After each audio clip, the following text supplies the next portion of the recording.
ये वीडियो में हम लोग पीएस राज स्टील के आईपीओ के बारे में इन डिटेल एनालिसिस करने वाले हैं कि ये कंपनी क्या काम करती है। इसके अलावा ये कंपनी का फाइनेंशियल रिपोर्ट कैसा है, साथ ही साथ कौन से वैल्यूएशन एंड मार्जिन पे ये कंपनी अपना आईपीओ लेके आ रही है। एंड वो सब को देखते हुए क्या आपको ये आईपीओ में अप्लाई करना चाहिए या फिर इसको अवॉइड करना चाहिए, ये सारे टॉपिक के ऊपर बात करेंगे।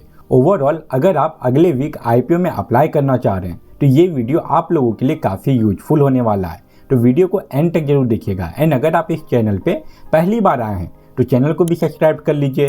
तो चलिए अब वीडियो कंटिन्यू करते हैं। पहले हम लोग पीएस राज स्टील का जो बेसिक डिटेल है वो देख लेते हैं। यह आईपीओ का जो टोटल इशू साइज है वो आपको 28.28 करोड़ का देखने को मिलेगा, जिसमें कि कोई भी ऑफर फॉर सेल नहीं है, सारा का सारा फ्रेश इशू है। वहीं बात करें यह आईपीओ के प्राइस बैंड के बारे में तो इसका अपर कट ऑफ 140 रुपीज़ पर शेयर रखा गया है। एंड इसके एक लॉट में आपको 1000 शेयर मिलेगा। मतलब कि अगर आपको यह आईपीओ में अप्लाई करना है तो उसके लिए आपका जो कैपिटल रिक्वायरमेंट होने वाला है ये 1,40,000 रुपीज़ का हो जाएगा।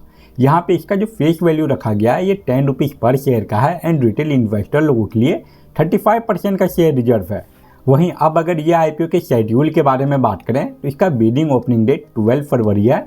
एंड 14 फरवरी तक आप ये आईपीओ में अप्लाई कर पाएंगे। इसका जो अलॉटमेंट आने का डेट फाइनलाइज किया गया है यह है 17 फरवरी। एंड अगर आपको इस आईपीओ का अलॉटमेंट मिल जाता है तो 18 फरवरी को जो शेयर है वो आपके डीमैट अकाउंट में ट्रांसफ़र करवा दिया जाएगा। और इन केस अगर अलॉटमेंट नहीं मिलता तो फिर उसी दिन जो रिफंड है वो इनिशिएट करने का डेट फाइनलाइज किया गया है। इसके बाद जो इसका स्टॉक मार्केट में लिस्टिंग डेट है वो है 19 फरवरी। ये तो हो गया पीएस राज आईपीओ का बेसिक डिटेल। अब हम लोग ये कंपनी के बारे में बात कर लेते हैं कि ये कंपनी क्या काम करती है। पीएस राज स्टील 2004 में नवंबर के मंथ में इनकॉर्पोरेट हुई थी। मतलब कि 18 ईयर से ज़्यादा हो चुका है इस कंपनी को काम करते हुए। एंड ये आईपीओ के नाम से ही आपको थोड़ा बहुत आइडिया लग गया होगा कि ये कंपनी स्टील के रिलेटेड काम करती होगी।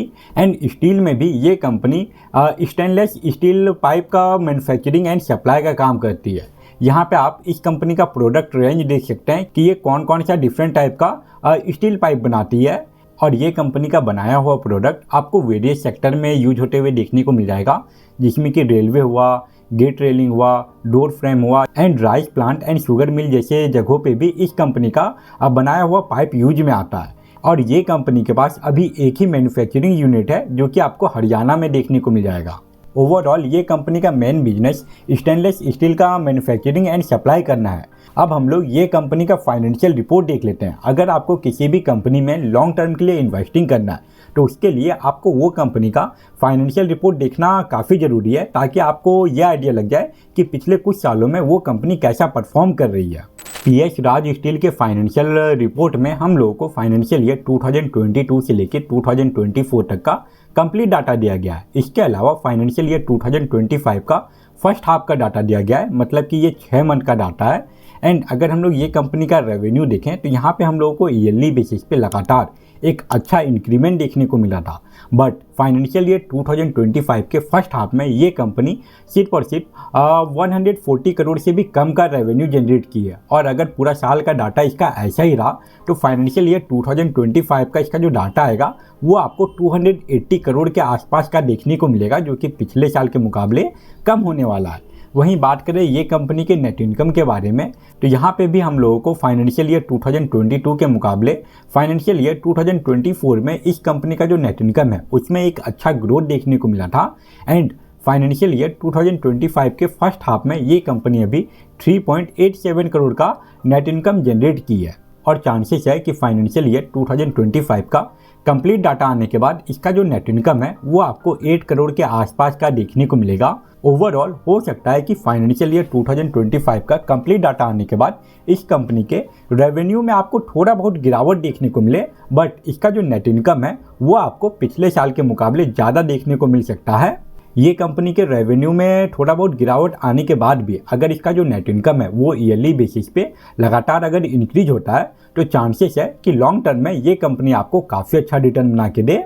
वहीं अब अगर बात करें ये कंपनी के वैल्यूएशन एंड मार्जिन के बारे में तो इसका जो ईपीएस है वो आपको 11.53 का देखने को मिलेगा।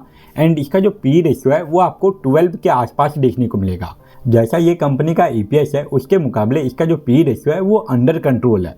वहीं बात करें ये कंपनी के RONW percentage and ROCE percentage के बारे में, तो दोनों में ही हम लोगों को फाइनेंशियल ईयर 2022 से लेकर 2023 के बीच में गिरावट देखने को मिला था। बट वापस से फाइनेंशियल ईयर 2023 से लेकर 2024 के बीच में इसका जो RONW परसेंटेज है एंड ROCE परसेंटेज है, दोनों में ही हम लोगों को इंक्रीमेंट देखने को मिल रहा है, जो कि अगेन एक पॉजिटिव साइन है। एंड ये कंपनी का जो EBITDA परसेंटेज है उसमें भी हम लोगों को सेम ही पैटर्न देखने को मिल रहा है। और लास्ट में अगर हम लोग ये कंपनी के डेट टू इक्विटी रेशियो के बारे में बात करें, तो उसमें हम लोग को ईयरली बेसिस पे लगातार गिरावट देखने को मिल रहा है, जो कि अगेन एक पॉजिटिव साइन है इस कंपनी के लिए। अभी तक हम लोगों ने इस कंपनी का जितना भी डाटा देखा, चाहे वो इसका फाइनेंशियल रिपोर्ट हो या फिर इसका वैल्यूएशन एंड मार्जिन, वो सब को देखते हुए ये एक डिसेंट IPO लग रहा है। हो सकता है कि लॉन्ग टर्म में भी ये IPO आपको ठीक ठाक रिटर्न जनरेट करके दे। वहीं बात करें शॉर्ट टर्म के बारे में, तो फिलहाल इस IPO के GMP में कोई भी मोमेंटम नहीं है। और अगर आप ये IPO में सिर्फ और सिर्फ लिस्टिंग गेन के लिए अप्लाई करना चाह रहे हैं, तो उसके लिए आपको इस कंपनी का GMP देखना काफ़ी ज़रूरी है। अगर इसके GMP परसेंटेज में सडनली कोई इंक्रीमेंट आता है या फिर यह IPO के रिलेटेड कोई और न्यूज़ या फिर अपडेट आता है, तभी मैं इसके ऊपर और एक अपडेटेड वीडियो बना के अपलोड कर दूंगा। तो वो सारे वीडियो को देखने के लिए आप चैनल को भी सब्सक्राइब कर लीजिए। साथ ही साथ अभी जितना भी IPO लाइव है या फिर जितना भी अपकमिंग IPO है, वो सारे IPO के ऊपर चैनल पे ऑलरेडी एक डिटेल वीडियो अपलोडेड है। अगर आपको किसी भी IPO का financial report and valuation and margin देखना है, तो आप वो सारे वीडियो को भी चेकआउट कर सकते हैं। तो ये था PS राज स्टील का डिटेल एनालिसिस। आई होप आपके लिए ये वीडियो यूजफुल रहा होगा। एंड अगर आपको ये वीडियो यूजफुल लगा तो वीडियो को लाइक जरूर करें। फिलहाल इस वीडियो को यहीं पे एंड करते हैं। Thank you for watching this video.